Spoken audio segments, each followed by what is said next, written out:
I'm Engineer Adebola Anofi. I'm the CEO of White Console Technology Limited.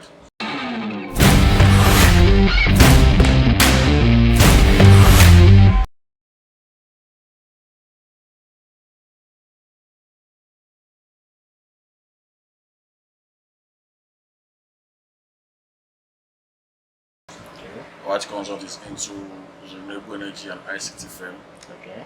more focused on the renewable energy sector.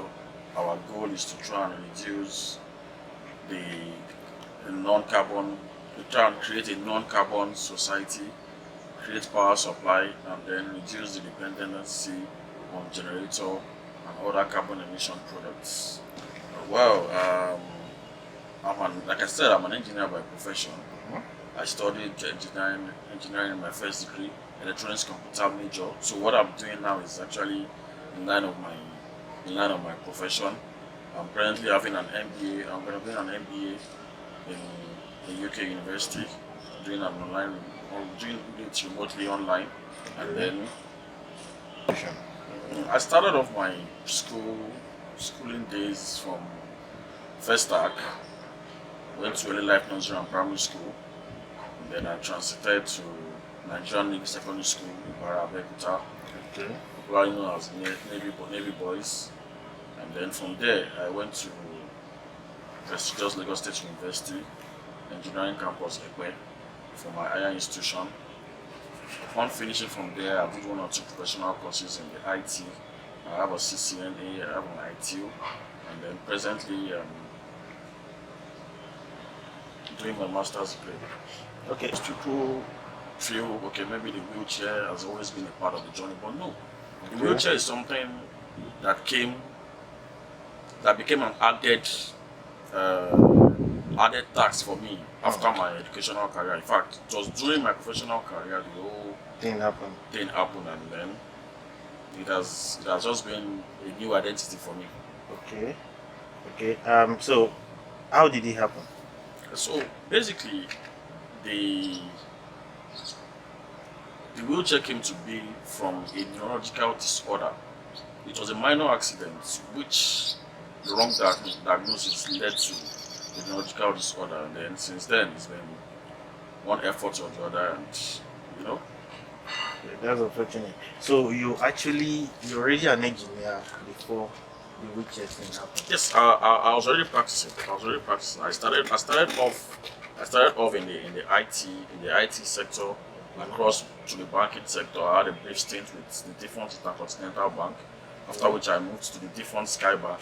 See, it almost seems as if all the banks have worked are now different. So, I moved to the Different Sky Bank, now Polaris Bank, and then I now had to move back to the IT sector once again. And I think before the birth of White Consult came to be. Okay, so that was when that thing happened. The Yes, accident happened. so yes, the accident happened shortly after I moved back into the IT sector again. Well, in this African society where we find ourselves in, we can't take that out of it. There's been discouragement even from inner cycle, there's discouragement from outer cycle, even in the practice, even from customers. There's been discouragement. And what matters most is one of us has to be focused. You have to have it determined. You have to be determined, and need to have a goal. When you have all that, every other thing becomes secondary. So that has been my driving force. So that has been very helpful. I've come to accept that this is my new identity, and I mean, I'm determined to prevail against all odds. And of course, you can see how far White Conduct has come. You can see from our projects we've worked in several states. In fact, I could boastfully say that we've worked in about 24 states out of the 36 states in Nigeria. Wow. And all our projects has been 95% successful.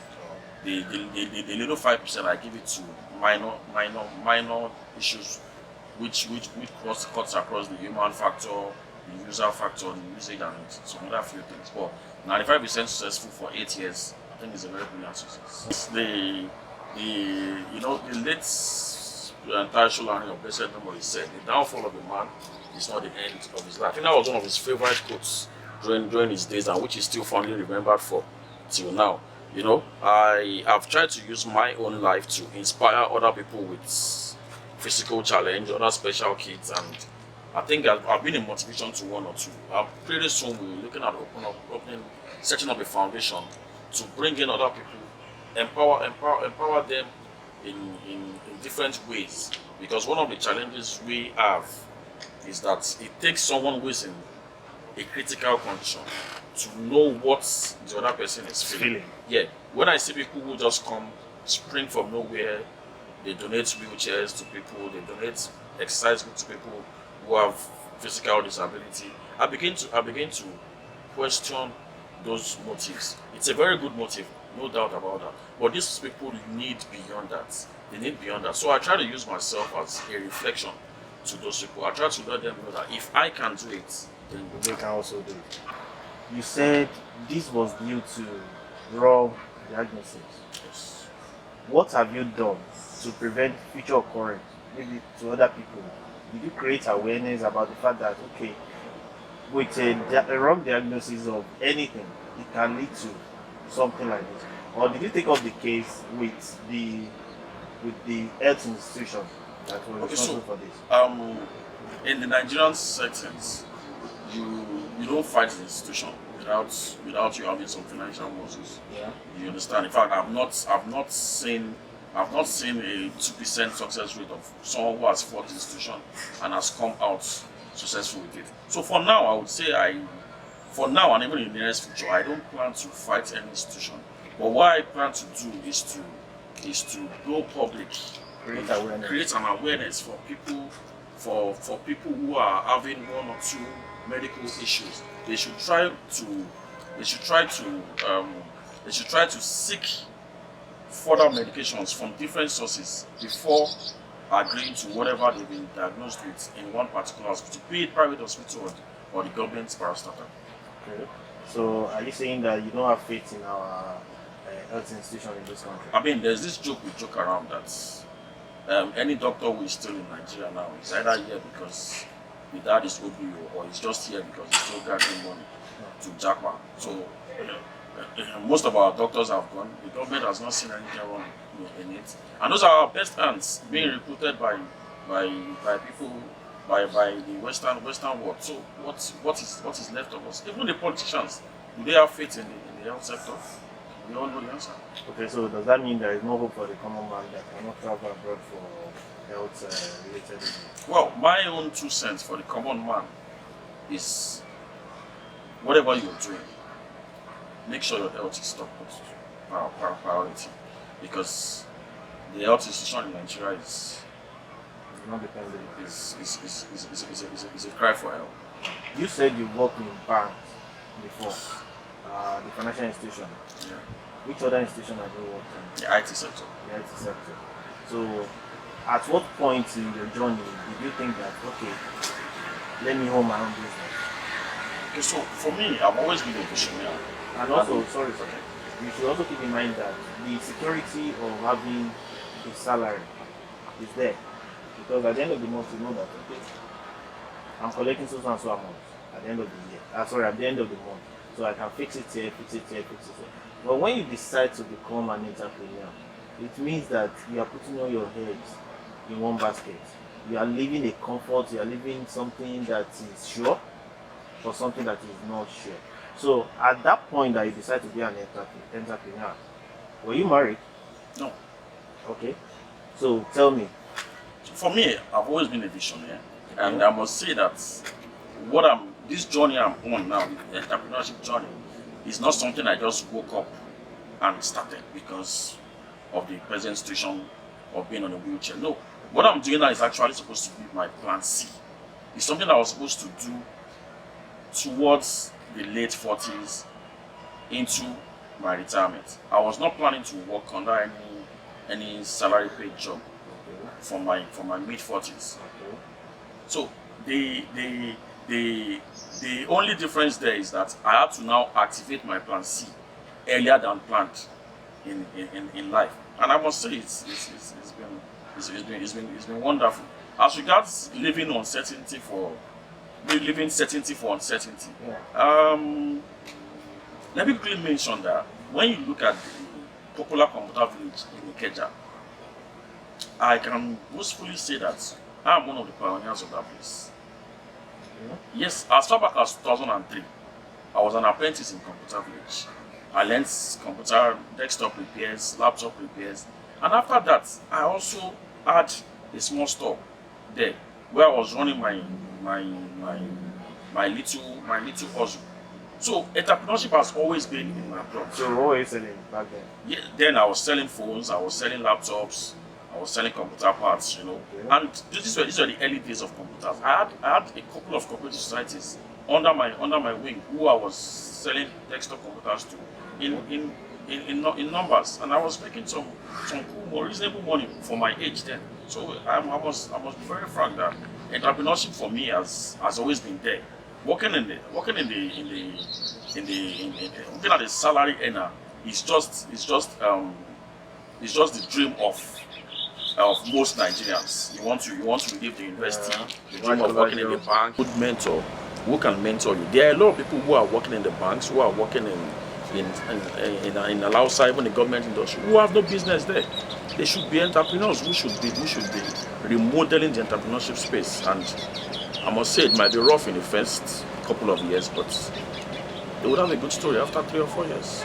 Was there any time you ever thought of giving up? Oh yes, entrepreneurship in Nigeria is for the toughest and for the meanest. I have it on records that we've had to fold up twice. Wow. Yeah, but I've run the company down twice in the last 8 years. Yes, because entrepreneurship in Nigeria has no textbook. No. It has no textbook. It has even your mentor does not even know his direction. So you need to carve out your own routes. What your mentor is feeding you might not even work for you eventually. So you need to carve out your own route. And for me, who happens to be a special kind of person, entrepreneurship for me is not even in the book. You really need to be creative. I have to be creative. I needed to create my own path. I can tell you on record today that out of about 5,000 clients who we have, people who know me in person, they are not even up to 50. I've tried to sell White Consult to the world without attaching disability to it. Because I wanted the company to sail high On its own merit. on its own merits, not attaching sentiments to it. And to God be the glory, it's been wonderful. Okay. So knowing what you know now, you've been in the business for the past 8 years. So knowing what you know now, is there anything you will have done differently when you first started out? Oh, people ask that a lot, but I could tell that with what I know now, if I knew it then, I probably wouldn't have made any difference. Okay. Because entrepreneurship journey is actually a step. You can't jump from step 1 to step 10. Even if you know what is on step 10, you can't jump from step 1 to step 10. You would crash. You would crash. So that's it. Okay. So what is unique about your business? Mode of operation. Our unique selling point has always been our after-sales support service.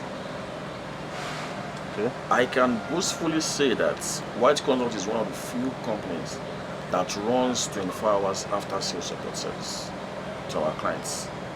And that is why our clients have stuck with us over the years, and that is why they joyfully refer their family and friends and colleagues to also up on board with White Consult. Okay.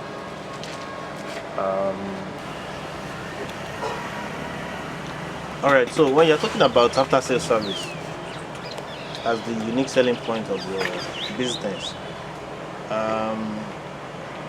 what are those things you really deal in? Because I noticed that we've not really captured in detail what White Consult is all about. Okay. So White Consult is actually an energy and ICT firm. Okay. But because of the demands, the high demands of the energy parts, we've had to do less of the IT and then do more of the energy part. So we are into alternative power solution. In Nigerian English. Which most people know as solar inverter. That's so I think that's what most people are familiar with. Yes. So we're into solar inverter. We provide uninterrupted power supply to homes, and we are partners to one or two companies, most especially Sterling Bank. Sterling Bank is our financial partner. Okay. They help us to finance lease sales to numerous people who want to get alternative power supply for their homes, but they do not have that one-off financial muscle to pay off. So Sterling Bank has been very, very committed to the renewable energy industry, and I must thank them for what they are doing. Okay, so which other big brands have been subscribed to your? Other brands are cooperatives. We also have the Dangote on it, but most of them, they do it for their staffs. Okay. Majorly. The same thing happens to cooperative. We have a couple of cooperative societies who do it for their teachers, and even for outsiders who come to the cooperative. So that's just basically the. Okay. The Nigerian Women Capital, like they say, has been a blessing. We have people. What's our population? We have like 250 million people in this country. We can call it a blessing if we have leaders that know how to use them. Or we can call it a curse because of the ills and problems we have in the society now. Yeah. So, to your business, how will you target? Is it a blessing or a curse? Well, to our own business, it's been a very good blessing for us, and I must say that the same applies for every other businessman out there. The human capital is a very good blessing. The only unfortunate part of it is we not having leaders who can utilize the human capital into good GDP to develop the economy, and also to grow our capital revenue. But well, we have another shot at it next year. We are hoping to get it right. Okay, that's good. So what would be your advice for somebody who wants to be a business owner? My advice, I have two advices. Okay. The first one is for someone who lives with a physical disability. Okay. I would want to encourage the person today, you listening to me, don't give up. Believe in yourself. Motivate yourself, because only you can actually motivate yourself. And then believe you can do it. And above all, seek help, seek assistance. And when seeking assistance, first of all, seek assistance from someone who also has a physical disability. It is easy for someone in your shoes to tell you where the shoe pinches. Yeah. And if you are not able to get someone of that nature, then you can now seek assistance from someone else. My second advice is for someone who wants to go into business. The business terrain in Nigeria is very, very unfriendly, but at the same time, it is very welcoming. Our banks have been very helpful, both the commercial banks and the microfinance bank. I want to say a special thank you to Ashon Microfinance Bank. When I was starting up, Ashon was very, very helpful to me. They were very, very supportive. In fact, most people do not know, and I don't know why Ashon does not go public with it. Ashon actually has a package, a loan package for people living with physical disability, and the interest rate is quite friendly. No interest rate is friendly in Nigeria, but what Ashon offers is very friendly. And someone like me, when I was starting up, they were very, very supportive, and I see this opportunity to say a very big thank you to Ashon Microfinance Bank for that. You who wants to go into business, know that the business terrain in Nigeria is not friendly. Try to get a mentor before you start, and remember, no textbook understands the business terrain in Nigeria. Even your mentor is still learning. Thank you. To you, what is success? Is it when you have all the money? The word success for me actually changes over time. Okay. When I was in the banking industry, our senior colleagues in the banking industry made us to believe that being successful is having a good car, using a good phone, and then living in maybe a 3-bedroom apartment. But as I grew in knowledge, I was able to understand that being successful has different meanings for different persons. One of the early days of my health challenges, I had to leave Lagos and move to Ijebu, where I took time to rediscover myself. Okay. And being in Ijebu, I was able to understand that what Lagosians see as being successful is actually meaningless to people over there. Okay. People over there are very contented with little. Living in one room, having 2 children and a very happy home is being successful to some people. True. So success for people has different terminologies, and I just advise everyone to hold on to their own definition of success. Run your own race and do not be pushed by anyone. A big shout out to my family. They've come to understand that this man has got to work for our future, and they've been very supportive. I must say that what I try to do is every fortnight I try to dedicate one day to just be with them, and we hope to build on that as time goes on. Do you regularly set goals for yourself, or how do you measure your progress? Oh yeah, we set goals. We set goals. At times we set goals quarterly, and then things come crashing down, and then you have to adjust the goals to biannually. But most importantly, we set goals. We set goals, and that has been our point of focus. At the moment now, we have our training institutes up and running, and then we've been having inquiries from people in Ibadan, Abeokuta, who say they want to come for our 3 months training, intensive training, but they are concerned about where to stay. So one of the goals we're looking at is by the last quarter of this year, we want to see if we can just erect a small hostel for them, so that is added to the tuition fee, and then they can also learn. It's also a form of empowerment. We have 1 or 2 politicians who have reached out to us, and they say, well, we want to join this form of empowerment. These are the meaningful empowerments we want to partake in. We do not want to do the Indomie empowerment. We do not want to do the Semo empowerment. This is the kind of empowerment we want for our community. So the door is also open for other politicians to reach out to us. Let's come together. Let's try and empower. Let's try and empower the youth. Everybody meaningfully. Everybody meaningfully and gainfully. Everybody cannot go the Okada empowerment way. Everybody cannot go the Keke Napep empowerment way. We also what happened 2 years back when the Mr. Governor of Lagos State actually had to ban Okada riders and ban Keke Napep in some cities. Form of empowerment went sour, went down the drain, and those are the people who end up constituting nuisance, because when what you've given to them is supposed to be meaningful, but it's not gainful.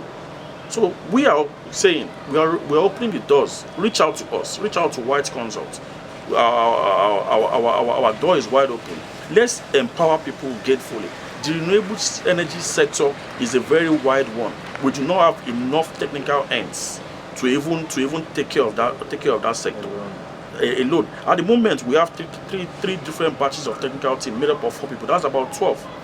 That's an employment on its own. So even from the people who are undergoing training, we try to pick the best ends from people who have undergone training. After the 3 months, we try to pick the best ends. We add them to our technical team, and then we take one less jobless person out of the street. This is what we are asking our politicians to look into, tap into. Let's get people gainfully employed. And let me quickly mention that our training institute is open for not just youths. People tend to forget that not only the youths are jobless. We have people in their 50s who have lost their job in their late age. They do not know how to proceed.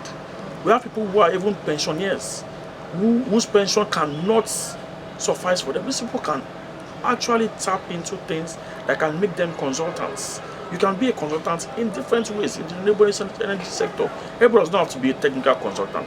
Someone like me now, I'm a technical person because I'm a trained engineer, but people can come on board. There are ways we teach them to be consultants in this renewable energy sector. You can be a financial consultant. You can be a business consultant. There are so many subsectors to this renewable energy thing. And we're saying, if you're listening out there, this is your chance to tap in. All right. It has been a nice time talking with you. Sure. Can you say your name again so that for people that are just joining us? Okay, so I'm Engineer Adebola Anofi. I'm the principal consultant of White Consult Technology Limited. White Consult is on the renewable energy and ICT sector. We have our office in Lagos, Abuja, and Port Harcourt. If you have anything that has to do with solar, inverter, we are your one-stop call. And remember, we offer 24 hours after sales service. Thank you.